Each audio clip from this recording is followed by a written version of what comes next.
Salve, gente! Tudo bem? Sejam bem-vindos a mais uma apresentação do curso de Mecânica Clássica 2. Hoje a gente vai falar de uma aplicação muitíssimo importante, não apenas para a mecânica clássica, mas para muitas outras áreas da física, que são esses sistemas acoplados, por vezes, com muitas partículas e que podem executar oscilações, em geral pequenas oscilações. Tá bom? Então, sem mais delongas, vamos lá.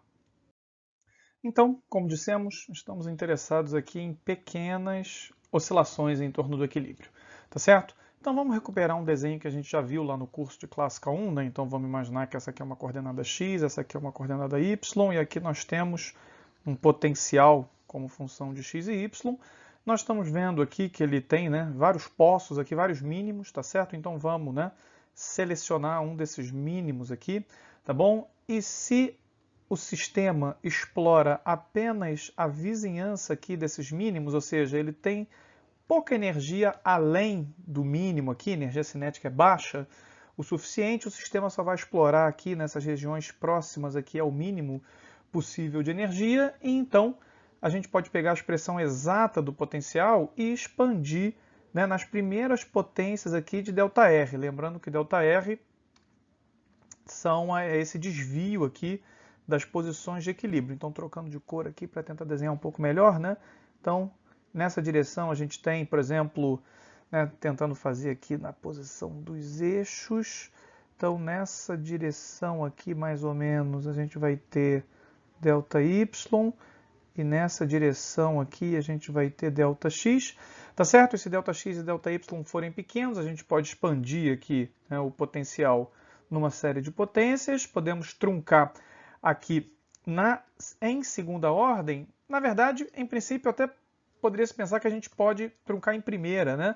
Mas como a gente está, por hipótese, expandindo aqui, né, em torno de um mínimo, a gente sabe então que este termo aqui é zero, porque, né, grade V no mínimo de V, nos pontos de mínimo aqui de V, vai ser sempre zero. E então, ajustando, né, a energia está sempre definida menos de uma constante.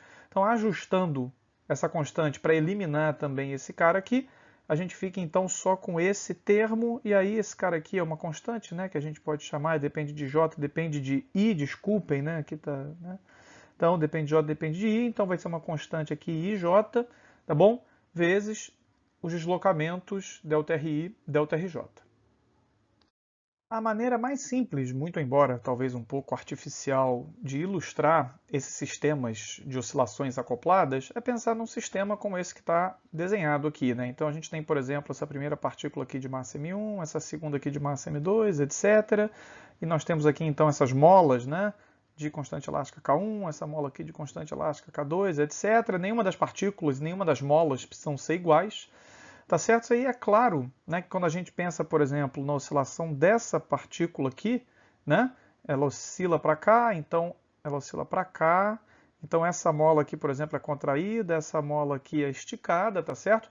Fazendo com que então a oscilação dessa partícula influencie, claro, o movimento dessa partícula e dessa partícula, que por sua vez vai influenciar o movimento dessa partícula e dessa partícula, e assim vai, né? As partículas vão se influenciando mutuamente, e aí se a gente pensar que a gente não mexe muito aqui a posição das partículas, né? Que elas mexem pouquinho, comparado, por exemplo, aqui ao seu tamanho, ou a gente pode pensar que essas molas são bastante duras, né?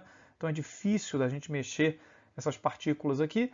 A gente vê então que, claro, essas partículas todas vão executar movimentos oscilantes, que, claro, influenciam-se mutuamente, né? Essa oscilação aqui, por exemplo, ela não vai ser igual se essa partícula tivesse sob a influência apenas dessa mola, né? Vai ter a influência dessa mola e indiretamente vai ter a influência dessa mola e de todo o resto do sistema, tá certo?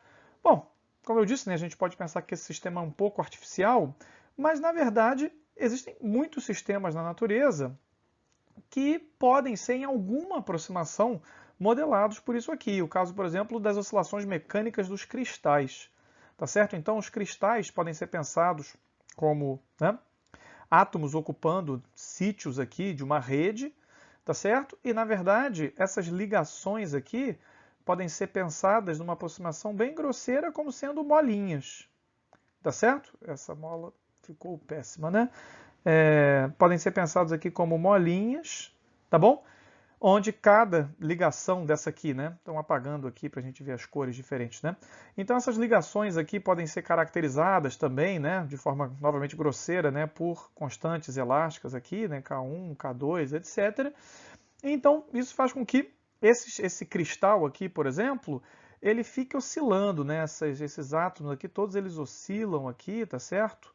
Oscilam, podem oscilar em mais de uma direção, claro. Tá certo? Fazendo então com que a dinâmica mecânica desses cristais possa ser em algum nível descrita por essas oscilações acopladas aqui. Tá certo? É claro que um cristal muito mais complicado, só para começar, tem toda a natureza quântica aqui dos átomos e dos elétrons envolvidos, né? Tem os elétrons não apenas que ficam próximos aqui aos sítios da rede, mas os elétrons também de condução, né? Que na verdade estão delocalizados aqui na rede. Tá certo? Que vão influenciar, não muito a parte mecânica, mas influenciam muito a parte eletrônica, né? Da dinâmica de cristais, mas enfim, então claro que essa aproximação aqui, essa aproximação eminentemente mecânica para o cristal, ela é muito crua, mas serve para ilustrar um pouquinho, né? Serve para mostrar que esse sistema aqui ele não é de todo artificial, né? Na verdade, num nível assim bastante cru, a gente pode pensar num cristal mecanicamente como sendo esse sistema aqui de osciladores acoplados, tá certo? Daí, essa é uma das grandes importâncias da gente estudar osciladores harmônicos acoplados, né? Qualquer agregado de átomos, seja em moléculas pequenas, seja em grandes moléculas, né? Polímeros ou até mesmo em cristais, tá certo? As vibrações mecânicas dessas moléculas, desses cristais, vão ser descritas como osciladores, vão ser osciladores quânticos em geral, mas são osciladores harmônicos acoplados, tá certo? Bom, antes de tentar entender a dinâmica de um monte de osciladores acoplados, vamos olhar aqui para apenas 2 osciladores, né? Deve ser bem mais fácil do que um montão, né? Então vamos olhar para esse sisteminha aqui, um sistema massa-mola, onde nós temos 2 bloquinhos, né? Que, como primeira simplificação aqui, a gente já vai supor que eles têm massa idêntica, que a gente vai chamar de M, tá certo? E com relação às molas, a gente vai fazer também uma hipótese simplificadora, que é de considerar que tanto a mola da esquerda quanto a mola da direita tem a mesma constante elástica K, tá certo? Ficando aqui a mola do meio com uma constante elástica, em princípio diferente, que a gente vai chamar de K12, tá bom? Esse problema é suficientemente simples que, na verdade, faz mais sentido analisá-lo do ponto de vista da mecânica newtoniana, né, que a gente viu lá em Mecânica Clássica 1, do que da mecânica lagrangiana, que a gente tem exercitado mais esse curso, né? Então, se a gente considerar aqui que o desvio da posição de equilíbrio, né? Então, digamos que a posição de equilíbrio esteja aqui, né? O desvio da posição de equilíbrio a gente pode chamar de x1, o desvio da posição de equilíbrio da massa 1 a gente pode chamar de x1, o desvio da posição de equilíbrio da massa 2 a gente pode chamar de x2, e com isso podemos escrever a equação de movimento para os dois blocos, tá certo? Então a gente tem aqui, por exemplo, para o bloco 1, nós temos que a massa vezes a aceleração do bloco 1 é a força restauradora da mola, da primeira mola aqui, né, da mola 1, tá certo? Que vai dar conta desse termo, mais a força restauradora desse termo aqui, né? Lembrando que o elongamento da mola do meio, ele vai ter a ver com a diferença aqui dos elongamentos, né? É essa diferença desses elongamentos que dá o elongamento aqui da mola do meio, tá certo? E, similarmente, a gente pode fazer a mesma coisa aqui para a mola 2, lembrando que, claro, né, novamente, o primeiro termo aqui vai ter a ver com a força restauradora dessa mola, e o segundo termo vai ter a ver com a força restauradora dessa mola, atentando para o sinal trocado aqui, tá certo? Que a gente pode entender fisicamente de uma maneira muito simples, né? Se essa mola contrai, então ela fica bem contraída aqui, ela vai tentar empurrar o bloco da... Vou mudar aqui a posição da força, colocar no bloco, né? Ela vai empurrar o bloco da esquerda e vai empurrar o bloco da direita. Mas esses empurrões, né?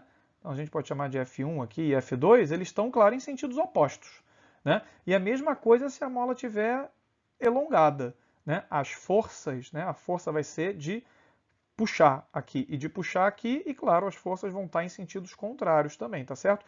Por isso que aqui o sinal aparece diferente, porque essa mola aqui, né, a mola que tem constante elástica K12, age no sentido contrário nos dois blocos.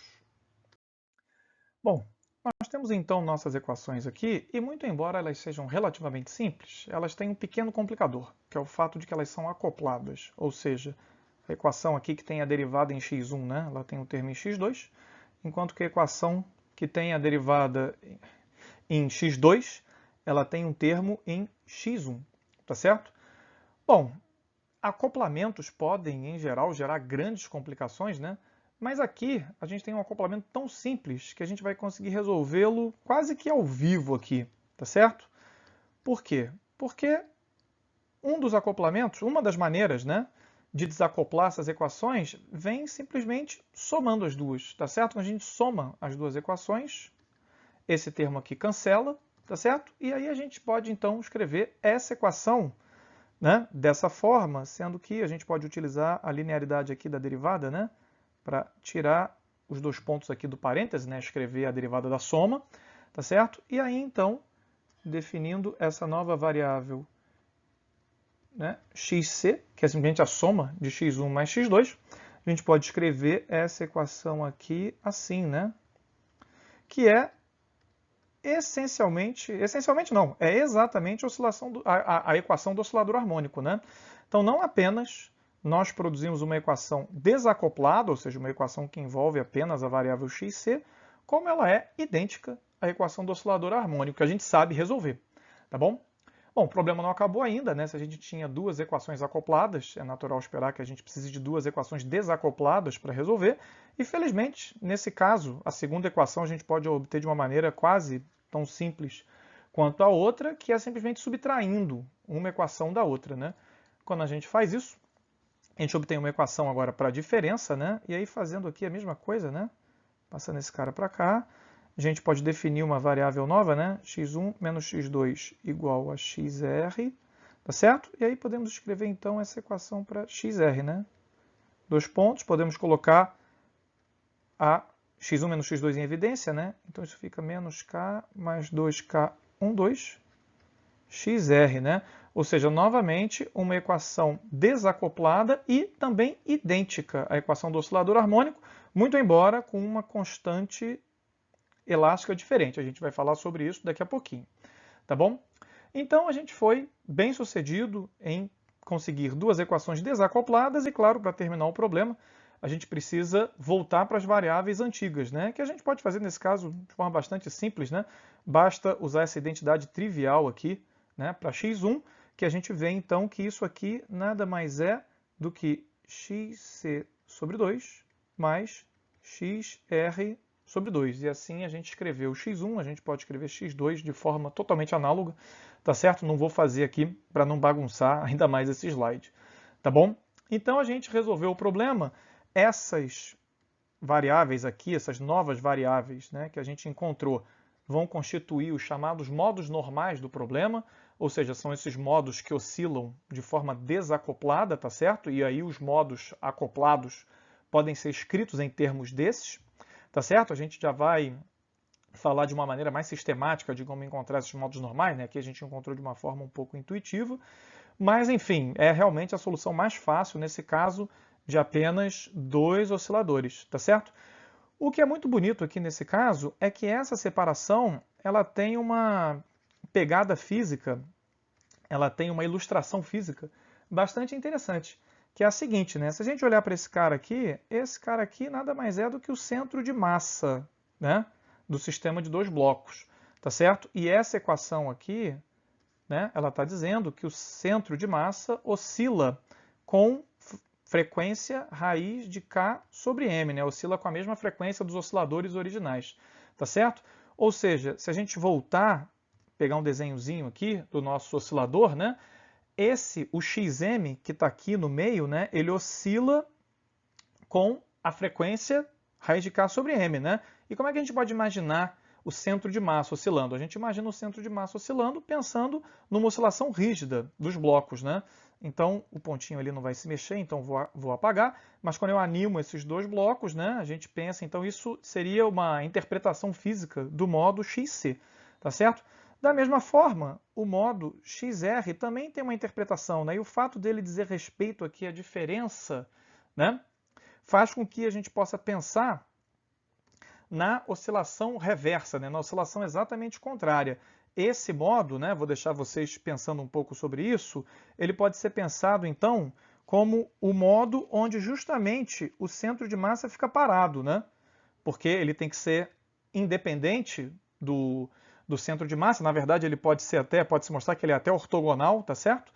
E aí, uma vez que o centro de massa fica parado, a oscilação natural a se esperar é essa aqui, né? Eles oscilam um contra o outro, tá certo? E a combinação desses dois modos normais, então, é que produz, na verdade, a oscilação genérica desse sistema de dois osciladores acoplados, tá bom? Conforme eu estava dizendo alguns minutos atrás, para tratar de sistemas mais complexos, a gente vai precisar de um procedimento um pouco mais sistemático, né? Então vamos voltar para o nosso sistema aqui, massa-mola, tá certo? Onde a gente tem agora um sistema, um número arbitrário aqui de osciladores, né? Os 3 pontinhos aqui diz que esse sistema se estende tanto para direita quanto para a esquerda, né, de forma arbitrária, com ter N osciladores, tá certo? E aí a gente tem, claro, um cara de massa M1 aqui, um cara de massa M2 aqui, etc. Essas constantes não precisam ser iguais, tá bom? E aí, lembrando, né, que a gente precisa caracterizar esse sistema também com os deslocamentos, né? Então aqui a gente tem ΔX1, a gente tem aqui ΔX2, ΔX3, tá bom? E a partir dessas variáveis a gente pode construir nossas equações. Só que nesse ponto é necessário relembrar que nem sempre as oscilações são caracterizadas, por deslocamentos, tá certo? A gente pode ter, por exemplo, uma cadeia molecular desse tipo aqui, onde o grau de liberdade relevante é a oscilação aqui em torno do eixo aqui da molécula, né? A molécula tem mais ou menos, né, um eixo aqui, e esses grupos aqui, eles todos oscilam, tá certo? Torcem, né? Tem essas oscilações torsionais aqui em torno do eixo, e essas oscilações estão acopladas, né? Essas hastes aqui, né, elas vão comunicando as torções de um grupo para o outro, né? Então isso faz com que, por exemplo, nós tenhamos aqui delta θ1, delta θ2, essas oscilações estão todas acopladas, mas as variáveis relevantes não são deslocamentos, né? E sim ângulos, tá certo? Então, para tratar desse problema de forma geral, a gente vai querer simplesmente dizer que a gente tem um sistema caracterizado por, se for um sistema com L graus de liberdade, caracterizado por L coordenadas generalizadas, tá bom? Onde essas coordenadas não são, de forma exclusiva, deslocamentos, tá certo? Podem ser deslocamentos, mas também podem ser ângulos, podem ser combinações dessas coisas, tá certo? Qualquer sistema que a gente possa caracterizar por oscilações acopladas, a gente vai contar os graus de liberdade, vai encontrar as variáveis mais convenientes e vai denotá-las por Q1, Q2, Q3, etc., QL, tá bom? De posse das nossas L coordenadas generalizadas, podemos então partir para a resolução do problema nos moldes da mecânica lagrangiana. Para isso, claro, precisamos da energia cinética e da energia potencial em termos das variáveis do problema. E aí, claro, né, a gente já viu que tem essa forma aqui em termos das coordenadas cartesianas, alguns slides atrás. E aí, considerando que essas variáveis novas de alguma forma medem pequenos desvios do equilíbrio, é super razoável concluir então que o U vai ter essa forma aqui, né, uma forma essencialmente igual à que a gente viu alguns slides atrás, essencialmente trocando as coordenadas cartesianas pelas coordenadas generalizadas aqui, tá certo? E na forma da energia cinética é que a gente vai fazer uma hipótese adicional, que é a de que essas coordenadas generalizadas se relacionam com, por exemplo, as coordenadas cartesianas por funções que independem do tempo, tá certo? Quando o tempo não entra na relação de coordenadas cartesianas, por exemplo, com as coordenadas generalizadas, a gente pode supor que a energia cinética pode ser escrita assim, né, como essa função quadrática aqui das velocidades, mas envolvendo potencialmente um termo aqui que mistura, né, a velocidade I com a velocidade J, por exemplo. Tá bom? Bom, de posse de T e U, nós podemos construir as equações de Euler-Lagrange, as L equações de Euler-Lagrange, tá certo? Indexadas aqui pelo índice J, que, enfim, substituindo T e U no lagrangiano e colocando aqui dentro, né, é só rodar a máquina que a gente chega então nessas equações aqui, lembrando que em todas as equações que a gente escreveu até agora, vale a convenção de Einstein, né?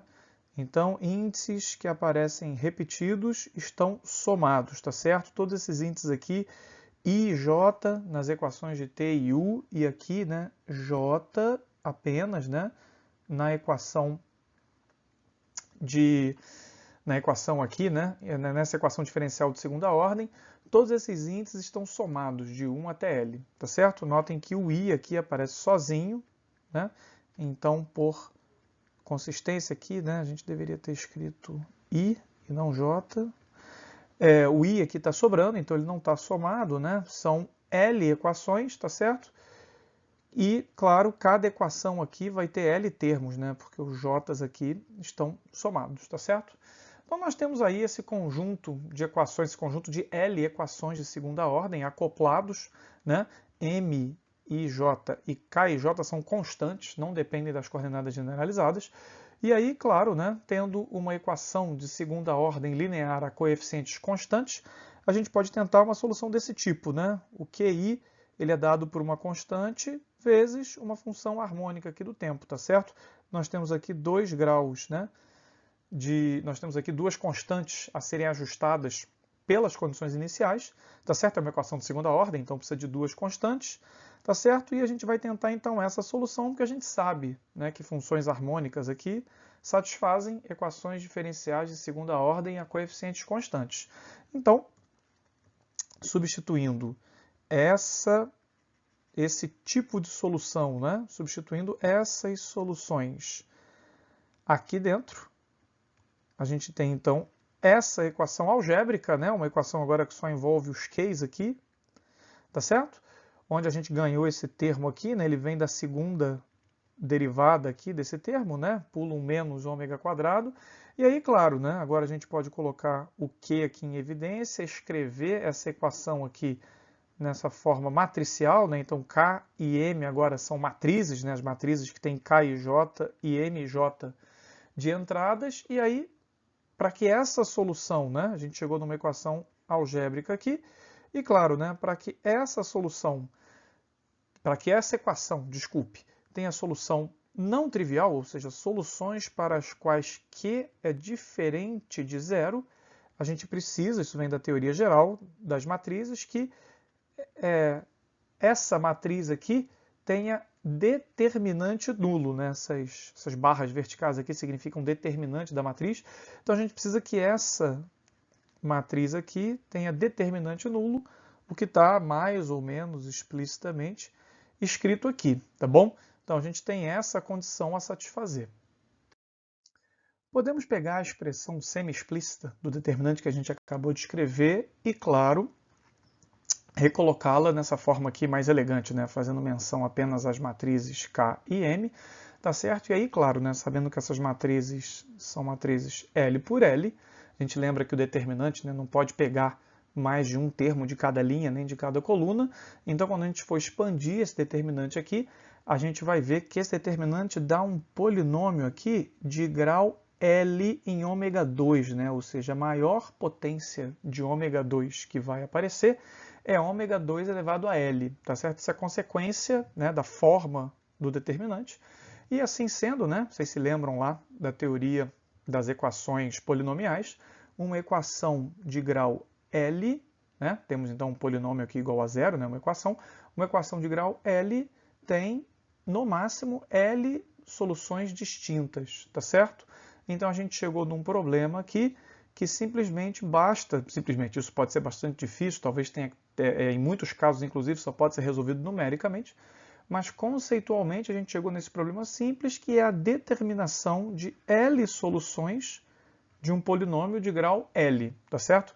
Isso vão dar as autofrequências desse problema em questão e que, na verdade, vão ser as frequências dos modos normais, tá certo? Então, os modos normais são os modos que vibram nas autofrequências do problema, tá certo? E, claro, com as autofrequências, a gente pode construir a solução geral. A solução geral, né, para a iésima componente, vai ser simplesmente a superposição dos N modos possíveis, cada um caracterizado aqui pela sua frequência ωn, né? N variando de 1 até L, tá certo? Calibrados aqui, né? Ou seja, superpostos com esse peso aqui dessa amplitude mais essa fase aqui, tá certo? Cada um desses termos é caracterizado, né, por uma amplitude, uma fase, e a soma, né, essa amplitude e fase tem que ser ajustados pelas condições iniciais, e essa superposição, então, faz com que a gente possa, né, com essa superposição, a gente pode construir qualquer solução para os QIs também, né, e também indo de 1, né, até L caligráfico, tá certo? E entendo que isso esteja um pouco abstrato, e na verdade a gente vai acabar por aqui, a gente vai ter que explorar essas expressões um pouco mais numa possível futura apresentação, mas antes de terminar eu queria fazer a conexão com o que a gente já viu, né?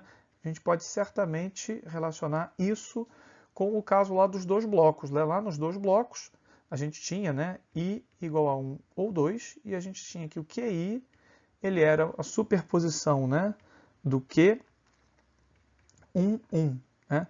É elevado a I raiz de K sobre M, né? O ômega 1, né? Eu vou escrever ômega 1 porque o ômega 1, que era o raiz de K sobre M, né? A frequência de uma lá das molas, ômega 1T, mais uma certa fase, mais, né, o Q12 é elevado a I ômega 2T mais delta 2, lembrando que se ômega 1 era raiz de K sobre M, ômega 2 tinha aquela expressão diferente, né? Era raiz, né, de K mais 2K12 dividido por M, né? A gente viu que os modos, né, esse modo aqui, lembrando, né, era o modo dos bloquinhos vermelhos, né, aqueles que andavam juntos, né?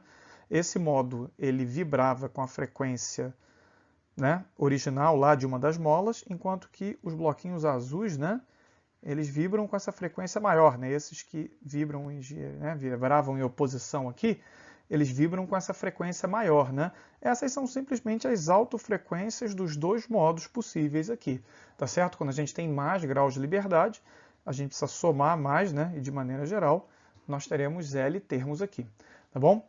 Então, a gente está já aí, passamos de 27 minutos, né? Então acho que a gente pode terminar essa apresentação por aqui. Espero que tenham gostado. Acho que eu vou tentar fazer ainda uma pequena apresentação explorando um exemplo aqui, né, de como obter essas soluções, de como obter os modos normais de um problema de oscilação.